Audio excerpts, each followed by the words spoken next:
Hello guys, आज हम सीखने वाले हैं इलेक्ट्रिक सर्किट मतलब फिज़िक्स में हम इलेक्ट्रिक सर्किट कैसे बना सकते हैं। अब हमें पेपर में आया कि इलेक्ट्रिक सर्किट बनाओ, तो उसमें हम अपनी तारें वगैरह तो लेके नहीं जाएंगे, तो उसके कुछ सिंबल्स होते हैं, मतलब कंपोनेंट्स वगैरह सिंबल्स होते हैं उनके। तो पहले हम लिखेंगे सीरियल नंबर। वैसे तो कंपोनेंट्स थोड़े से ही होते हैं, पर कर लेते हैं, काम आ जाते हैं। पहले आता है सीरियल नंबर, उसके बाद कंपोनेंट्स, उसके बाद सिंबल्स। सीरियल नंबर में हम लिखेंगे कितने कंपोनेंट्स हम कर चुके हैं और हमें कितने करने हैं। कंपोनेंट्स में हम लिखेंगे हमें क्या किस चीज़ का सिंबल बनाना है। पहला कंपोनेंट है हमारे पास इलेक्ट्रिक सेल। इलेक्ट्रिक सेल कैसे बनाते हैं, इलेक्ट्रिक सेल को हम सर्किट में कैसे ड्रॉ करते हैं, उसका सिंबल क्या होता है। उसके बाद हम सिंबल्स में ये देखो हम कैसे लिखते हैं। पहले एक हल्की सी लाइन ड्रॉ करी, एक बड़ी डंडी और एक छोटी डंडी।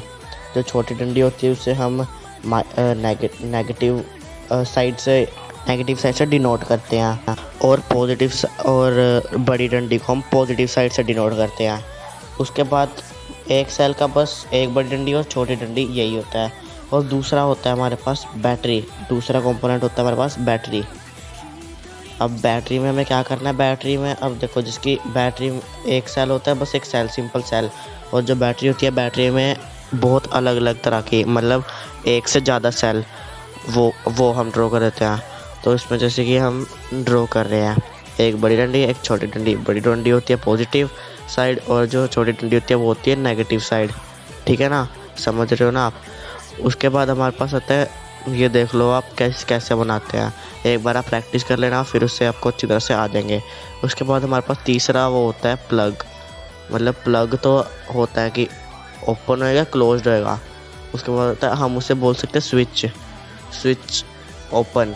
मतलब जो प्लग होता है वो खुला हुआ है, मतलब ओपन मतलब जिससे हम वो कर सकते हैं, मतलब वो ऑन नहीं है। जैसे कि अगर ओपन से जैसे कि हम प्लग होता है, प्लग का अगर हम बटन ऑन करते हैं तो बल्ब बंद हो जाता है, और अगर हम क्लोज करते हैं मतलब उसका जब ऑन करते हैं तब वो हो जाता है, मतलब तब बल्ब ग्लो करने लग जाता है। उसके बाद चौथा कंपोनेंट भी हमारे पास ऐसा ही है, प्लग। पर वो पहले हमारे पास था स्विच ओपन, अब आएगा हमारे पास स्विच क्लोज्ड। समझ रहे हो ना। इसका पहला एक मतलब हॉरिजॉन्टल लाइन मारनी है, उसके बाद दो ब्रैकेट्स के बीच में डॉट। जैसे कि स्विच ओपन स्विच में हमारे पास सिर्फ दो ब्रैकेट्स होती है ना, उसके बीच में कुछ नहीं होता। क्लोज स्विच में हमारे पास बीच में एक डॉट आ जाता है। अब ये तो होगी स्विच की बात, कि स्विच ओपन है या फिर क्लोज्ड है और हम उन्हें ड्रॉ कैसे करते हैं। पर अब हम करेंगे इलेक्ट्रिक बल्ब ड्रॉ कैसे करते हैं, और मतलब ड्रॉ कैसे करते हैं, और हम उसे सर्किट पे कैसे ड्रॉ कर सकते हैं। एक इलेक्ट्रिक बल्ब बहुत इंपॉर्टेंट आइटम होती है जो हमें सर्किट में पूछ सकते हैं, पूछ सकते नहीं, पूछते ही हैं। तो उसका इलेक्ट्रिक बल्ब ज़्यादा मुश्किल नहीं होता, एक बार आप खुद ड्रॉ करोगे तो आपको आ जाएगा। तो सिक्स्थ कंपोनेंट हमारे पास होता है एमीटर। मतलब आप एक बार देख लो, एमीटर मतलब AMMETER। आपको स्पेलिंग पता नहीं चलेगी, मतलब गंदी राइटिंग है यार, इसलिए मैं एक बार बता रहा था। इसको हम लिखते हैं एक छोटी लाइन, फिर एक सर्कल, उसके बाद ए लिख दो, सर्कल के अंदर ए आता है, और फिर एक लाइन। एमीटर ये भी एकदम सेल की तरह एक साइड नेगेटिव होती है और एक साइड पॉजिटिव होती है। सेवंथ हमारे पास आता है वोल्ट मीटर जो होता है वो हमारे पास होता है वोल्ट करने के लिए, मतलब जिससे हम वोल्टेज कर सकते हैं कि वोल्टेज कितना, वोल्टेज मतलब जिससे हम वोल्ट्स काउंट कर सकते हैं कि उसका वो है सेल बैटरी है, वो वोल्ट कितने वोल्ट का और कितनी वोल्ट अभी वो दे रहा है। इसका भी साइन एकदम एमीटर की तरह होता है, एक लाइन एक सर्कल, उसके बाद उसके अंदर भी फिर एक लाइन। इसमें भी एक साइड नेगेटिव होती है और एक साइड पॉजिटिव होती है। इसके बाद हम आ जाता है हमारे पास एट्थ अब कंपोनेंट हम कौन सा करेंगे। एट्थ कंपोनेंट आता है हमारे पास वायर जॉइंट मतलब जिसमें हमें दो वायर्स एक जॉइंट में मिल जाती हैं। जैसे कि हम रोड्स में देखते हैं जिसे हम टी पॉइंट कहते हैं, जहाँ पे तीन रोड आके एक पॉइंट में मिल जाती है, उसे जैसे कि हम टी पॉइंट कहते हैं। वैसे ही जहाँ पे तीन वायर आके मिल जाती है उसे हम कहते हैं वायर पॉइंट।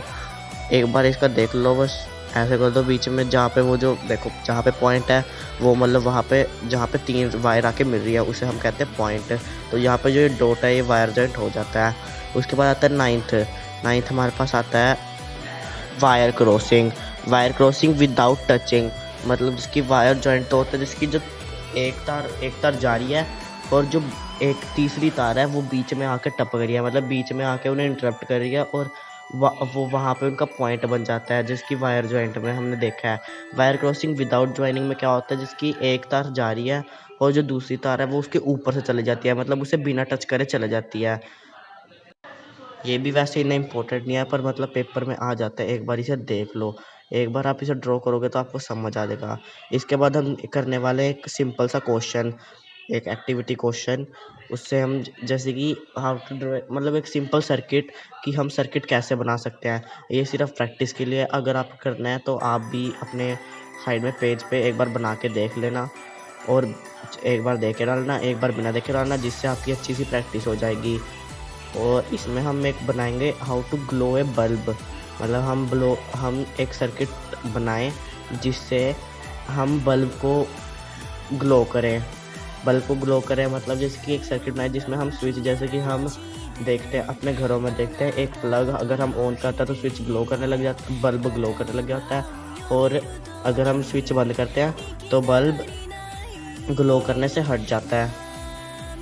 अभी तो मैं सिंपल लाइन ड्रॉ कर रहा हूँ, उसके बाद मैं बीच में बताऊँगा कि कैसे, मतलब हमने क्या क्या ड्रॉ करा जिससे हमारा सर्किट कंप्लीट हो सकता है। ये सिर्फ बेसिक है, उसके बाद आगे जाके बहुत तो नहीं, पर आगे जाके और भी एडवांस सर्किट आएंगे, तो एक बार आप इसे सीख लोगे तो आपको थोड़ी परेशानी कम होगी। परेशानी तो नहीं, पर बेसिक है तो आपको समझ आ जाएगा कि सर्किट कैसे बना सकते हैं।